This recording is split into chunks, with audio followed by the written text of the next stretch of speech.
Dinhi sa atong unang pagbasa mga igsuon, gipakita dinhi ang kamapaubsanon ni San Pablo. Iyang gitagaan og inspiring words ang iyang tinun-an nga si Timoteo nya. Ang iyang pag-inspire ni Timoteo mao ang angkon nga siya sulugoon ni Kristo.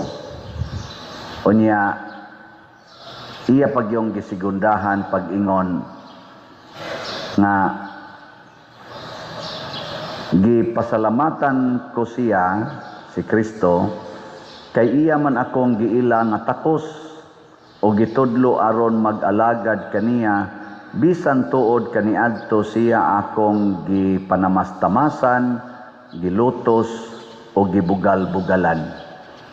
Kini bitang pag-angkon nga siya dili takos, kining pag-angkon ni Pablo nga si Kristo nga maoy iyang gisangyaw karon kaniadto iyang gipanamastamasan o iyang gibugal-bugalan. Lisod kay na kana bang angkono nimo sa publiko ba nga kining akong gipanamastamasan o gibugal-bugalan nga tao mao na roy akong gisangyaw ug andam na kong magpakamatay para niya. Pananglitan kamong mga asawa imong gikalagutan o gipanamastamasan o gibugal-bugalan ang nahimong kabit sa imong bana nga maorasad ang inyong maid. Ana pananglitan. Usahay ang bana mo mutilaw mo sa nas maid sad daghan kay na mga hitabo na.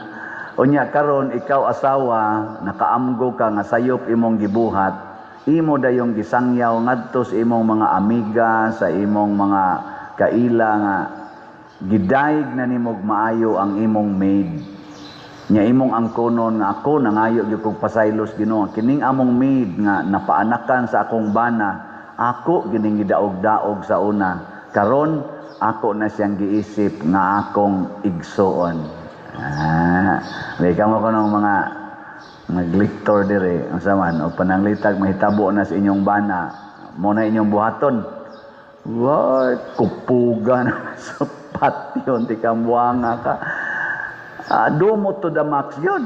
Ikakita pa gani nimo moingon dayon ka, nasaning animal, nanapaw, nanapaw. Ana yun. Nya kon imo nang bayaw, igsuon baros imong asawa, nya kawatan kay tanan, imong kwarta gikawat, gikulatan nimo. Imong gipalayas di na nimo paanhaos inyo. Ikakita nimo ay napasaka diri kawatan ha. Ana dayon, yang imong asawa in taon magsigig ingon ayaw na lang sa taon no hunong sa ako biya nang manghod ang panuway dako patyon ko nagpasako na nimo din Ano bang inana ba dumot to the max. Unya kunuhay amahan ka, kunuhay inahan ka, mugiya kunuhay kas imong mga anak ngadto padong sa langit.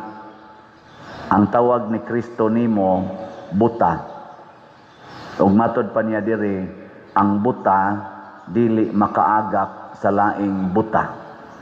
Kung ikaw amahan, ikaw inahan, ikaw bana, ikaw asawa, nangandoy kang imong pamilya ninduto ninyo, pero nagsigi kag buhat og pagdumot, kalagot sa imong isigkata. Buta ka. Dili ka makaagak sa tao padulong sa kinabuhi nga balaan. Gilingay mong tupad. Ina dili ka buta. Di ka buta. Mga buta kay tas tanan hasta pari buta sad. Matod pa ni Kristo nganong nagtan-aw man ka sa puling sa imong isig katao nga wa man gani ka magtan-aw, wa man gani ka mokuha anang truso nga naa sa imong mata. O unsa man ang troso nga nasa tong mata, ang garbo kana bitang magkusog kita mo tan-aw sa sayop sa atong isig katao, ato yung tan-aw ng ilang sayop, unya kita dili ta mamalandong sa kaugalingon natong sayop. Si San Pablo mao na iyang batasan sa una. Gitan-aw niya ang sayop sa nagsunod ni Kristo. Mo nang iyang gipapatay ito sa Esteban, gipangdakop niya ang gasunod ni Kristo. Pero sa dihang nakita niya ang iyang pagkasayop, wa sad siya managana pagbag-o sa iyang baruganan. Muna isig tagtan-aw sa mga troso sa atong kaugalingon, kining mga garbo. Ko malingaw bitaw ko aning ato mga politicians, ang mga anti-Duterte, ang tanang sayop sa atong nasod karon, i-connect gid nila nga ang basolon si former President Duterte ug ang iyang administrasyon, apil na si Vice President Sara. Mao na roy ilang ilang main topic. Ang mga pro Duterte sad, ang kanunay sad nilang pasanginlan yun, ang mga Marcos ug ang mga anti-Duterte. Kinsa maroy sakto ani nila. Kinsa Manila ang dunay troso sa mata. Bao mo? Ang naay troso sa ilang mata, kanang dili ka maong mopasaylo, dili ka maong maluoy sa nakasala. Ibutang nato na isala si President Duterte, nya ikaw nahimong anti-Duterte. Og imo siyang pasayloon, og imo siyang dawaton anang sala nga yang nabuhat, imo siyang pasayloon, nawa na ang troso sa imong mata. Ikaw sad pro Duterte. Suko kay kas mga Marcos, kay naa sad sila nabuhat nga sala. Sag unsa na lang salaa imong gitan-aw. Nya di jud ka kapasaylo ani mga tawhana, maglagot gyud ka, gusto ginimo silang bitayon. Nagpabilin ang troso sa imong mata. Pulos gyud ta dunay sayop. Pulos ta dunay mga apan. Apan mawa ning atong apan, basta kamaotang mudawat og mopasaylo sa mga apan og mga apan-apan sa atong isig katao. Sige, last na lang lingi sa imong tupad. Ingna din ako motan-aw sa imong apan. Ana, kamong mga asawa ay namo pagsigtan-aw anang mga apan-apan sa inyong bana. Ang inyong apan-apan mo'y tan-awa. Nga mao'y nahimong babag, nga din agid mo magkahiusa hinoon sa imong bana or sa imong asawa. Kamong mga umagad ay mo pagsigtan-aw ng apan sa inyong ugangan. Kamo sa mga ugangan ay mo sigtan-aw ng mga apan sa inyong mga umagad. Ang tanawa ang inyong apan, ngano man kung magsurok man akong dugo, makakita ako ning panuway dako. Doon na dyo'y apan din hinako. Nganong kani siya, doon na may mga amigag-amigo, suod man kay sila. Nganong ako maglagot man ko, niya ang problema nako. O, di ba? Ana. Kamo sang naglagot sa pare, sama aning nagwali karon. Kaluyin pare. Ana, nya unsa man yung pagkaluoy ning nagwali? Unsa man? Palit og slat. Kana bisa galagot ka, palit yung slat. Imbis mo palit unta kag usa lang ka slat, kay naglagot man ka himuon nimong 5. Di ba? Makaingon ka akong pugson, akong kaugalingon or makuha ning akong garbo, ni amang gyoy ikapalit og slat nga 5 ka buok. Palit ko ning 5 bisag kapatyonon ko aning parian kay nahigugma ko sa simbahan. Ana, ug mao na ang tan-awon sa Ginoo. Mauna na ang tinuod nga nagsunod sa Ginoo nga nakakita gyud sa dalan padulong sa langit, dili buta nga mahug lang sa kanal sa kasalanan. Pagampo sa katawhan. Mga igsoon, pinaagi sa iyang mga pulong ug mga buhat si Kristo nagtudlo kanato unsaon pagsubay ang dalan sa langit. Busa mo dangop kita sa Ginoo ug mapaubsanong moingon, among amahan himua kaming mahisama kanimo. Among amahan himua kaming mahisama kanimo. Nga ang simbahan musubay sa dalan paingon sa pagpasaylo sa hustisya sa kamatuoran ug gugma. Magampo kita sa Ginoo.